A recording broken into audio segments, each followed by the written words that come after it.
Because how hard do you expect me to work in one night? Several months ago, we had a series of shows with Paul Simon. First couple dealt with the early days. This one, kind of a grab bag. It's one of our favorites. Hope you enjoy it.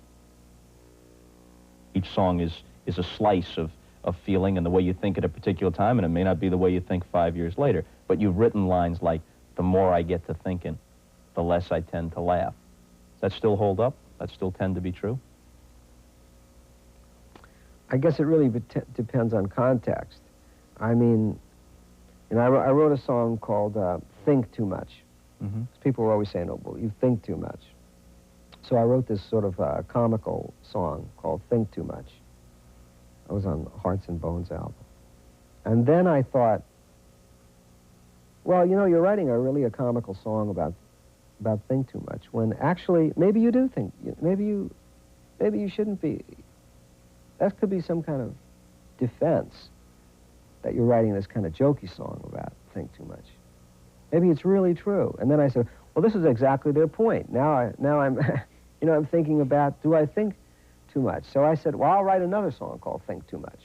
I'll write 2 songs called Think Too Much, which is exactly what someone who thinks too much should do, you know? And while I think that was like a kind of a logical way of expressing the idea of someone who thinks too much, I also think it's funny, you know? The line I quoted about the more I get to thinking, the less I tend. From O'Marion? Yeah. That's from One Trick Pony, which I've always thought is, at least one side of it, is some of your best work. It's among my favorite Paul Simon albums, but I think it got drowned beneath the movie, which didn't do so well. Well, the movie didn't do well at all, but the movie was barely released. Part of the problem with the album was they released the movie in about 7 cities. So I had an album that was a soundtrack album to a movie that you couldn't see.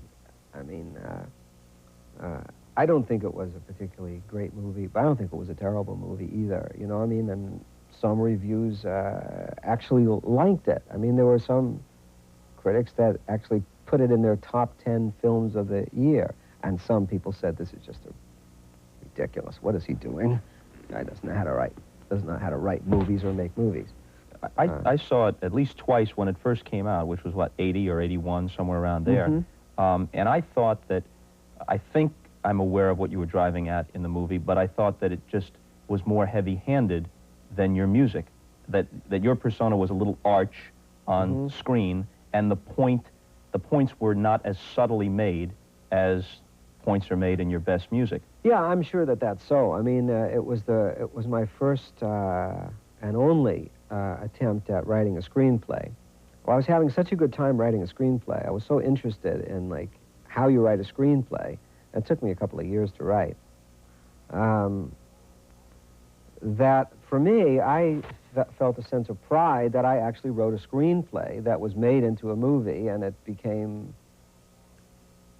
you know, a flawed movie. You know, okay, you know, or maybe even not a good movie. There was some scenes in the movie that I thought were good, and anyway, the idea that I did a piece of work that wasn't really great, I didn't feel embarrassed by that. It was my first screenplay, you know, and it's probably be my last screenplay. Ain't got no place to stay, but any old place will be okay. It's been a long, long day. It's nice. Now, please don't misunderstand me, but it just misses. And it's pretty, but top 40 is getting much more sophisticated these days, and it's very hard for a ballad to make it, you know. Song's got no hook. A hook. A hook. Repetition of a catchy phrase. I know what a hook is.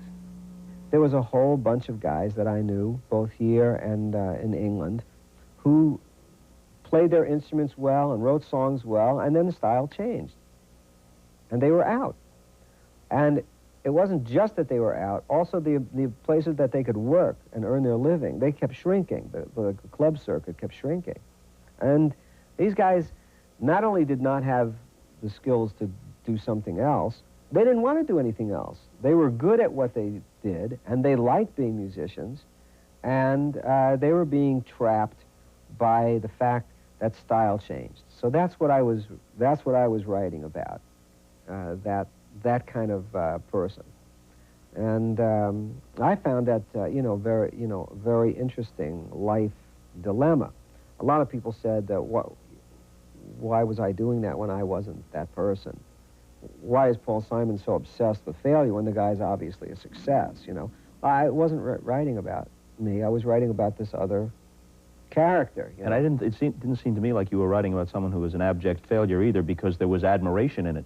There was you standing outside and admiring the integrity of their being, the integrity of their performance. Well, that's how I feel. He gives his testimony, and he relaxes in the weeds. Right. Well, that's how I feel about. I mean, it tends to be my feeling about musicians. I have a lot of respect for musicians, for the amount of knowledge that they need just to be, you know, an average professional musician is extraordinary. I mean, I think musicians are not sufficiently respected. Again, on that same album, there's a line where you talk about, it's in the same song we mentioned before, boy's got a brain, he just abstains. He's got a heart, beats on the opposite side. Strange phenomenon, laws of nature defied. Well, you have those in your notes? No, I remember those. I remember those songs. Well, I'm flattered. Another line from that same song that I thought was, it touched me was, but when I sing, I can hear the truth auditioning. Is there always that tension between the part of you that says, look, I got to shift my heart for its safety's sake. I can't be out here like some sentimentalist slobbering all over myself. On the other hand, when I sing, there's the truth. How can I find a meeting place where I'm safe personally, but where I can also get the truth out there? Well, I think it's my job not to actually be that concerned about being safe. I think you go for whatever it is that you think the truth is. In my case, I find the area that I feel most vulnerable in, and therefore the area that I'm most interested in, is the heart, love. That's the area that I least want to talk to you about or tell you about or reveal about myself. And so that's the area that I feel compelled to write about. And if I miss when I'm writing about that area, if I miss on one side, I miss and it's sentimental, which is embarrassing. If you miss and you're sentimental, it's embarrassing. And if you miss on the other side, then it's pretentious, and that's even more embarrassing. But I really feel it's like the job to go for the hit. And if you miss and they laugh at you or they criticize you, well, you know, get a tougher skin, because the job is to try and tell the truth about what your heart is. And it's somewhat of a dangerous job, because if you make a mistake, you're going to feel like a fool. But that's what I think the job is if you're a writer. Some people never say the words I love you. It's not their style or to be so bold.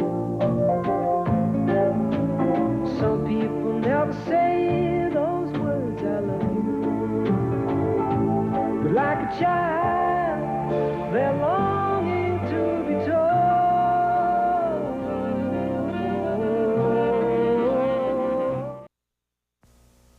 Talking again about the famous songs of Simon and Garfunkel, how much of your indifference to some of them, like I read in a Playboy interview some years ago where you said Bridge Over Troubled Water doesn't mean anything to you anymore, at least at the time you said it, it didn't. How much... Well, I don't know if I said that. I don't think I would have meant that, but what I felt was it had become so institutionalized that it hardly felt like it was my creation. It seemed like a bigger, it was more like, I mean, it had become a gospel standard, and it was in churches. It seemed so beyond it was hard to remember that I sat in my, apartment and wrote it on a guitar. And It was on Muzak, too. And of It was course in elevators. And of course it was in elevator. Well, a lot of those songs from Simon and Garfunkel were in elevators. But Bridge Over Troubled Water, first, the fact that it was Artie's solo, and also that it became so huge. It just seemed like it seemed like mine.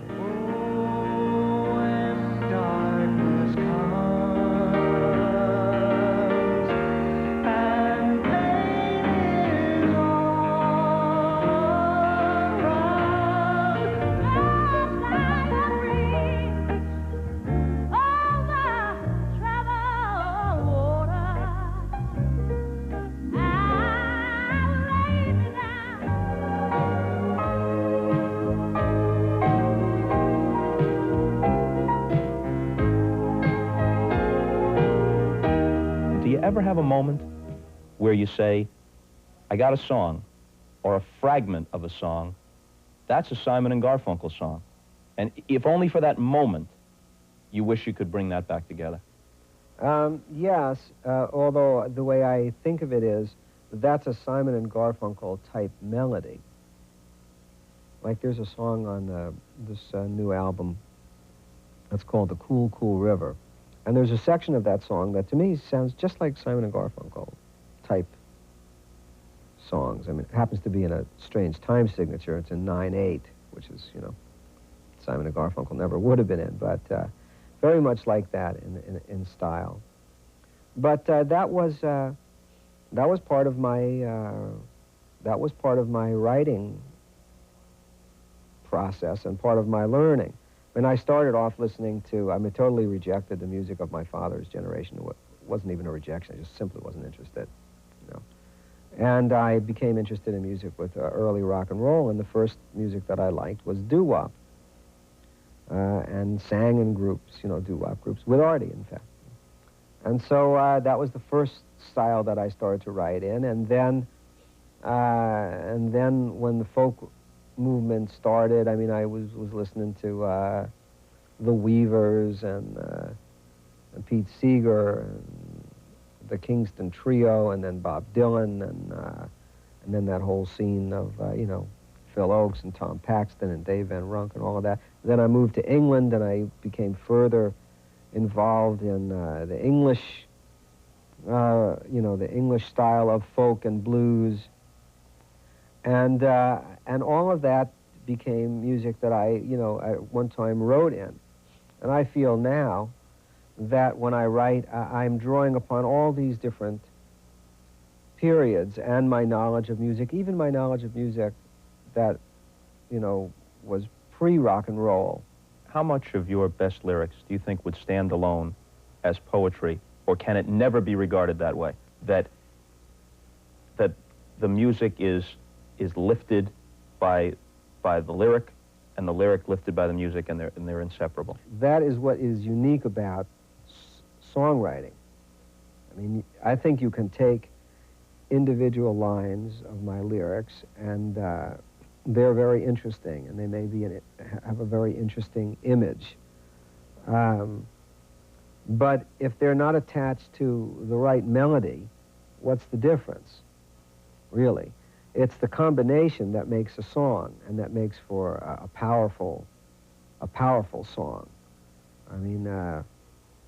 There'll be bluebirds over the white cliffs of Dover is, greeting card type stuff.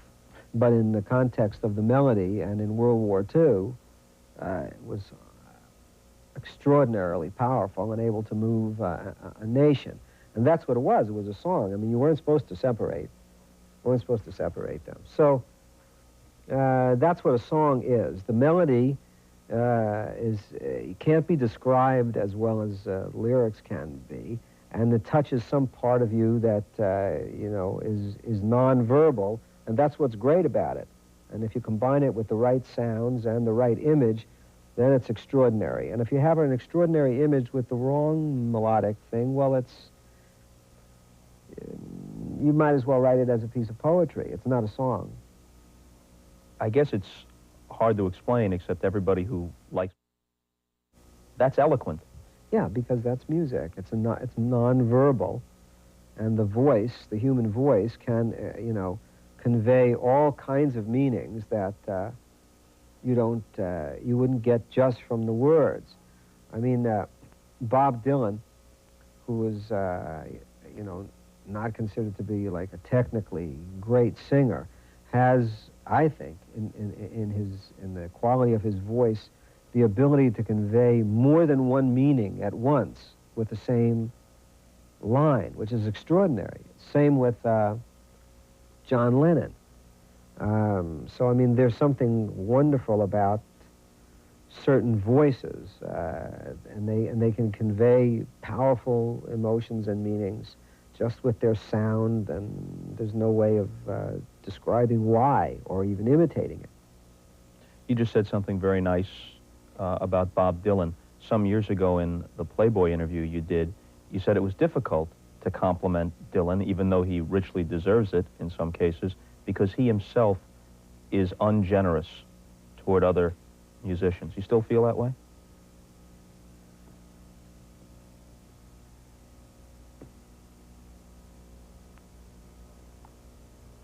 Well, I should put it this way. I don't think that that's so. But I don't hear him say, well, I don't hear him say much anyway. I don't hear him say much.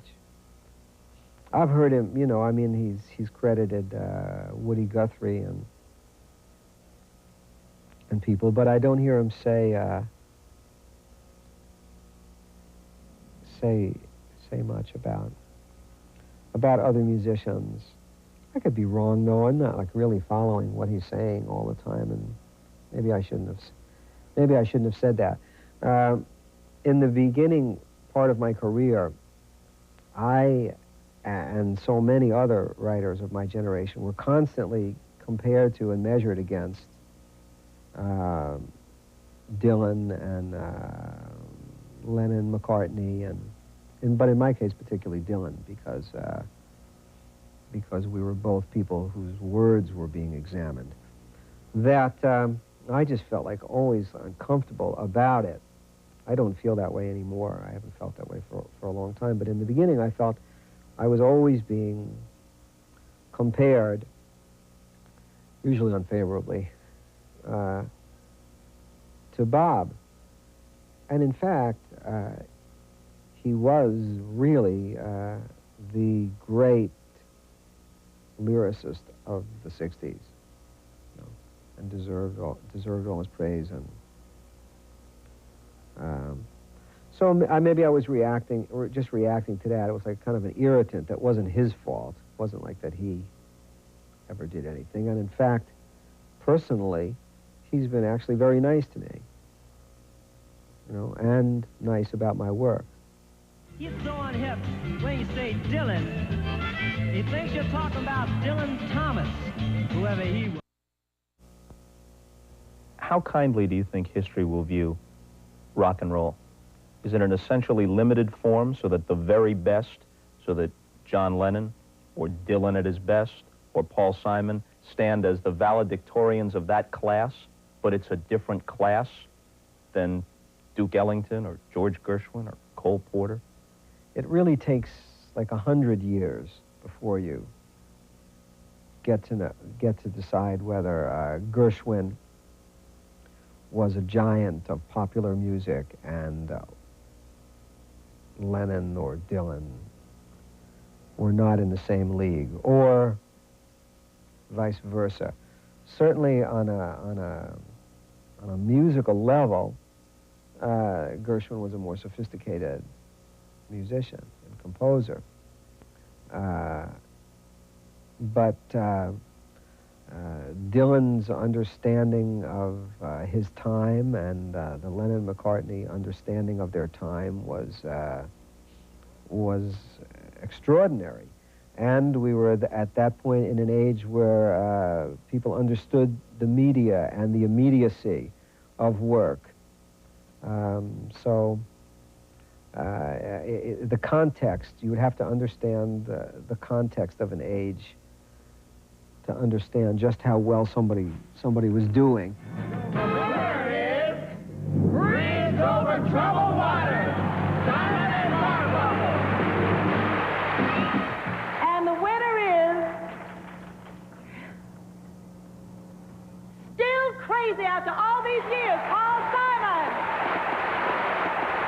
And the album of the year is...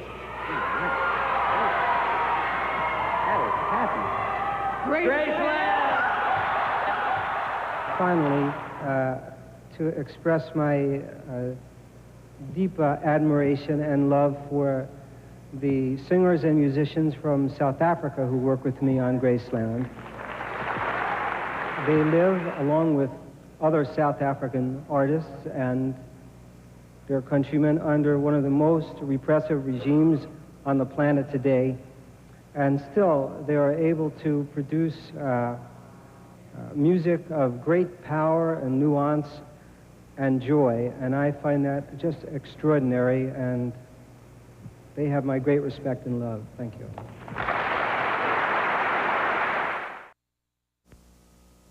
Well, Paul Simon got what in hockey they call the pure hat trick. He didn't make 3 appearances at different times. I mean, these were 3 all in one sitting in the same clothes. We better both go take a shower. See you later.